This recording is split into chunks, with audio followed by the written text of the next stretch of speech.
Hello, আসসালামু আলাইকুম viewers, welcome back to my channel জীবনের কথা ব্লগস। আজ আমি আপনাদের সামনে চলে আসলাম আমার একটা নতুন ব্লগ নিয়ে। তো আজকে আমার ব্লগে থাকতেছে একটা ইউনিক রেসিপি।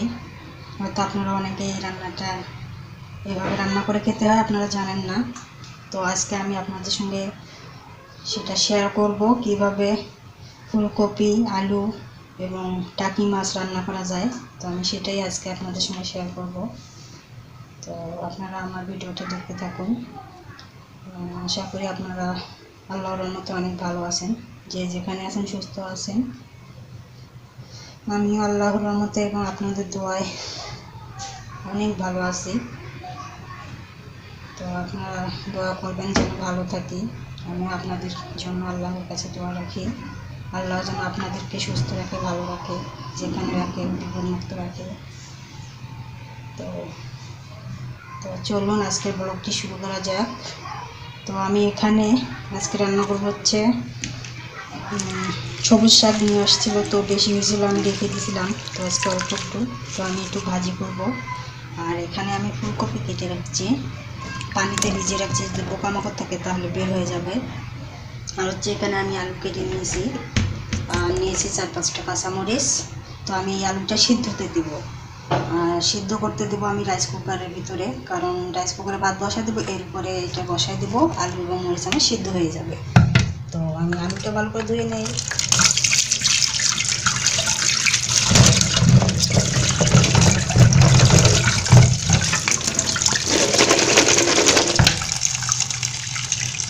তো আমার আলু ধোয়া হয়ে গেছে, এবার আমি একটা ভাতের মধ্যে দিয়ে দেব, ঝটপট সিদ্ধ হওয়ার জন্য। এই দেখুন আলুটা আমি ভাত বসিয়ে দিয়েছি, তো এখানে আমি দিয়ে দিচ্ছি। ভাতও হয়ে যাবে, আমার আলু সিদ্ধ হয়ে যাবে, তো এতে আমার গ্যাসও বাঁচবে, সময়ও বাঁচবে। তো আপনারাও এভাবেই সিদ্ধ করে নেবেন আলু, ডিম, ডাল, ঝটপট। তো আমি দিয়ে দিচ্ছি, এবার ঢাকনাটা দিয়ে দেবো, ভাত হওয়া অপেক্ষা করব। আপনারা আলু ভর্তা করতে চাইলে ওভাবেই দিতে পারেন, বেগুন ভর্তা করতে চাইলে ওখানে দিতে পারেন, সিদ্ধ হয়ে যাবে। পটল ভর্তা, মানে যাই ভর্তা করেন না কেন সবজি, ওখানে দিলেই ভালোভাবে সিদ্ধ হবে, আপনারা ভর্তা করেন।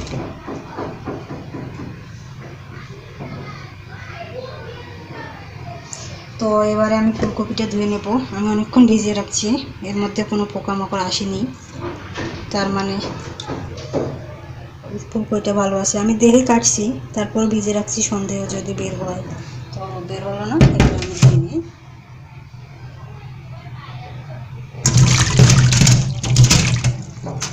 তো আমি একটা একটা করে তুলে উঠাচ্ছি।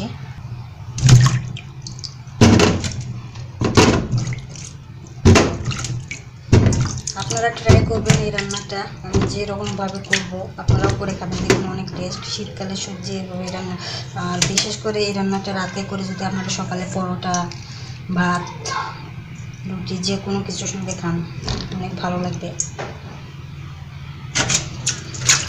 ঠান্ডা হলে এই তরকারিটা অনেক ভালো লাগে।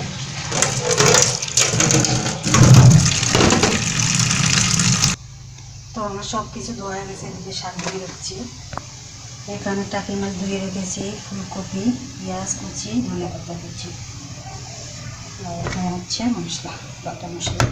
তো আমি শাকভাজিটা বসাবো। তো শাকভাজিটা আমি আপনাদের সঙ্গে শেয়ার করবো না, কারণ শাকভাজিটা সবাই জানে এবং পারে। তো বেকার বেকার সময় লস করবো না, ভিডিওটা বাড়াবো না, সেই জন্য শাকভাজি শেয়ার করবো না, শুধু আমি ফুলকপির তরকারিটা শেয়ার করবো। তো শুরু করা যাক আমার ফুলকপি ভিউয়ার্স। আমি রান্না এখন স্টার্ট করবো। আমি চুলা অন করে কড়াই বসিয়ে দিলাম,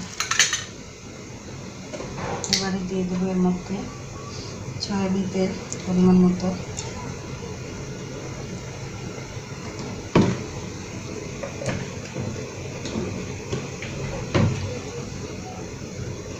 দিয়ে দিচ্ছি পেঁয়াজ কুচি,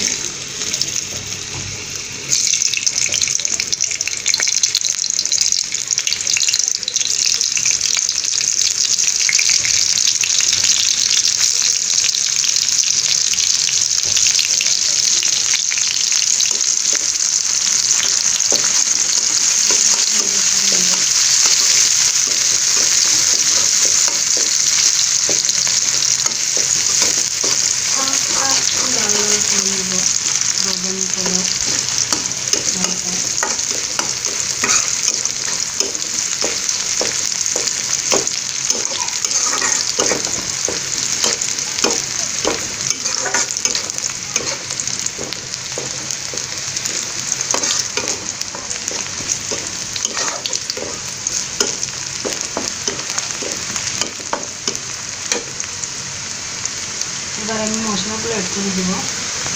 আমার পেঁয়াজটা বাদামি কালার আসছে। এবার আমি অ্যাড করবো মশলা, বাটা মশলাগুলো, কাঁচামরিচ বাটা,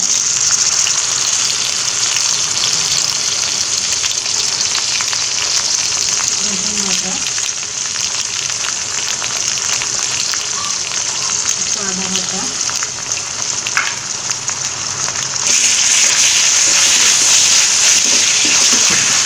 যেহেতু আলু সেদ্ধটা আমি কাঁচামরিচ দিয়েছি তাই এখানে বেশি মরিচ দেবো না, নাহলে বেশি ঝাল হয়ে যাবে। পরিমাণ মতো দেবে। দিয়ে দিচ্ছি জিরা ধনিয়া গুঁড়া 1 চা চামচ, হলুদ গুঁড়ো পরিমাণ মতো, দিয়ে দিচ্ছি লবণ স্বাদ মতো।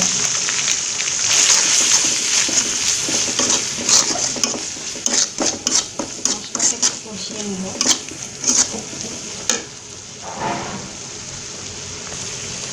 আমার মনে হয় আরেকটু মরিচ লাগবে, আমি আরেকটু মরিচ দিয়ে দিচ্ছি।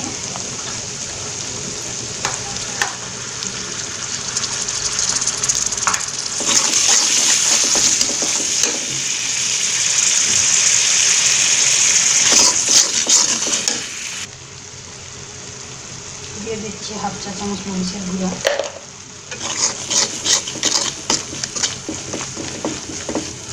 কালারটা সুন্দর আসার জন্য। আমার মশলা কষানো হয়ে গেছে। এবারের মধ্যে দিয়ে দেবো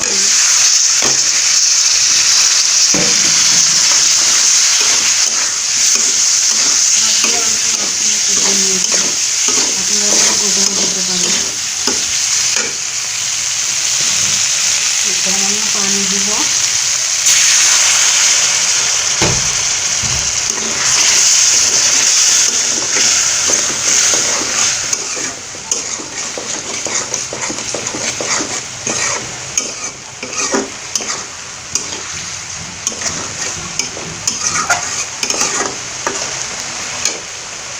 মাছটা আমি সামান্য কষিয়ে নিলাম। এবারের মধ্যে দিয়ে দেবো ফুলকপি। আমি ফুলকপি এবং মাছ দিয়ে কষিয়ে দেবো। এখানে দিয়ে দিলাম। ফুলকপিটা একটু বড় বড় করে কেটে নিয়েছি।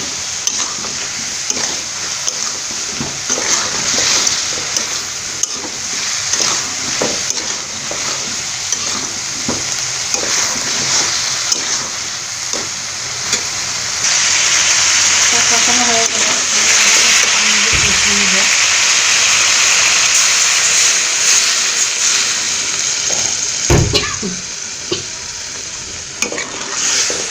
ঝাঁজ এসে গেছে,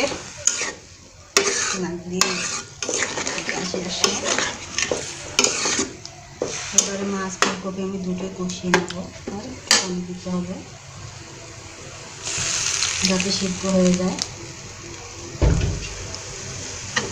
এবার আমি ঢেকে রান্না করবো।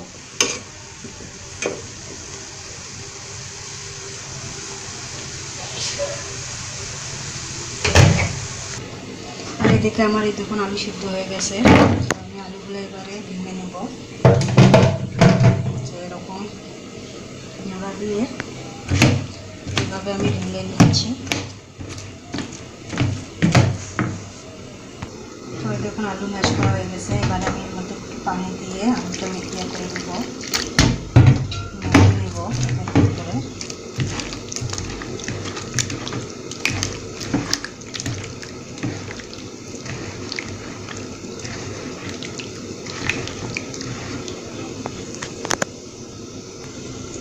আলুটা আমার মেখে নেওয়া হয়ে গেছে।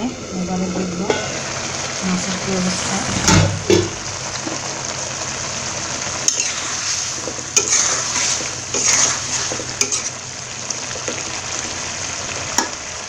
আমার মাছ ফুলকপি কষানো এবং সিদ্ধ হয়ে গেছে। পানিটা শুকিয়ে নেব। এবার আমি আলুগুলো দিয়ে দেব, দিয়ে আলু এবার কষিয়ে নেব মাছ এবং ফুলকপির সঙ্গে।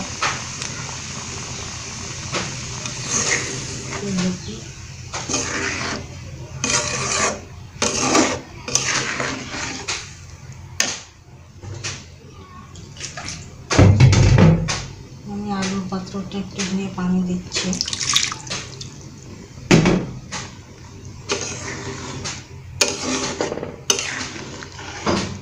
এবার ঢেকে দিয়ে কষিয়ে নেব সবগুলো একসঙ্গে। দিয়ে দিচ্ছি ধনিয়া পাতা কুচি। ধনিয়া পাতা কুচিগুলো দিয়ে এবারে ঢেকে দেব। তো আমার কষানো হয়ে গেছে, ভিতরে লেগে যাচ্ছে। তো এবারে আমি রান্নার জন্য পানি দিয়ে দেবো। দিয়ে একটু নেড়ে ঢেকে দেবো। দিয়ে একটু জাল নেবো। আর দিয়ে দিচ্ছি জিরা ধনিয়া গুঁড়া হাফ চামচ। তো এই রেডি হয়ে গেল আমার আজকের রেসিপি। তো আজকে এখানেই বিদায় নিচ্ছি। আপনারা সুস্থ থাকবেন, ভালো থাকবেন, জীবনের কথা বলছি সঙ্গে থাকবেন। আর যারা এখন পর্যন্ত আমার চ্যানেলটা সাবস্ক্রাইব করেন তারা অবশ্যই সাবস্ক্রাইব করে দিয়ে আমার পাশে থাকবেন। এবং যারা সাবস্ক্রাইব করে দিয়েছেন তাদেরকে অবশ্যই অনেক ধন্যবাদ। তো এই রেসিপিটা আপনারা ট্রাই করবেন, দেখবেন অনেক মজা লাগে, টেস্টি একটা রেসিপি। তো এখানেই বিদায় নিচ্ছি। আল্লাহ হাফেজ।